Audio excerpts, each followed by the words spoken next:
भारत का पूर्वोत्तर राज्य मणिपुर उन 5 राज्यों में शुमार है जहां हाल के दिनों में विधानसभा चुनाव हो रहे हैं। मणिपुर में चुनाव 2 चरणों में है। पहले चरण में 28 फरवरी और दूसरे चरण में 5 मार्च को वोटिंग होगी। मणिपुर विधानसभा में विधानसभा की 60 सीटें हैं और यहां बीजेपी की सरकार है। मणिपुर विधानसभा का कार्यकाल 19 मार्च 2022 को खत्म हो रहा है। मणिपुर में बीजेपी और कांग्रेस के बड़े दावों के साथ साथ छोटे दल अपना दमखम दिखा रहे हैं। क्या इस बार कांग्रेस बनाएगी सरकार? देखते हैं ये। मणिपुर विधानसभा चुनाव कांग्रेस के लिए काफी अहम है। पार्टी के लिए ये चुनाव सिर्फ मणिपुर चुनाव में हार जीत तक सीमित नहीं है, बल्कि पूरे पूर्वोत्तर के लिए महत्वपूर्ण है, क्योंकि मणिपुर चुनाव का असर साल 2023 में होने वाले पूर्वोत्तर के दूसरे राज्यों के विधानसभा चुनाव पर भी पड़ेगा। पूर्वोत्तर कभी कांग्रेस का गढ़ हुआ करता था। साल 2015 में पूर्वोत्तर में 8 में से 5 राज्यों में कांग्रेस की सरकार थी, लेकिन पिछले 7 सालों में एक के बाद एक कांग्रेस सभी राज्य बीजेपी और उसके सहयोगियों से हार गई। इस वक्त पार्टी सिर्फ असम में मुख्य विपक्षी दल की भूमिका में है।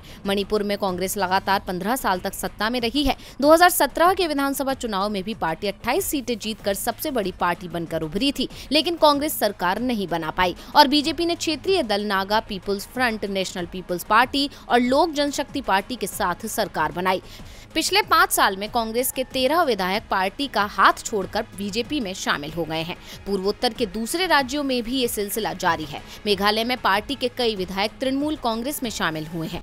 असम में भी कई विधायकों ने कांग्रेस से इस्तीफा देकर बीजेपी का कमल थामा है। ऐसे में मणिपुर विधानसभा चुनाव कांग्रेस के लिए काफी अहम हो जाते हैं। कांग्रेस इस बार लेफ्ट और जद एस के साथ मिलकर मणिपुर प्रोग्रेसिव सेक्युलर अलायंस में चुनाव लड़ रही है। कांग्रेस के एक वरिष्ठ नेता ने कहा कि सेक्युलर अलायंस के बाद इस बार के चुनाव में कांग्रेस काफी मजबूत हुई है। इस सब के बावजूद कांग्रेस के सामने सबसे बड़ी चुनौती चेहरे की है। पार्टी के पास कोई ऐसा युवा चेहरा नहीं है जिसकी पूरे प्रदेश में पहचान हो। यही वजह है कि पूर्व मुख्यमंत्री इवोबी सिंह को पार्टी ने एक बार फिर चुनाव मैदान में उतारा है। हालांकि पार्टी नेता मानते हैं कि प्रदेश में नया नेतृत्व विकसित करना होगा।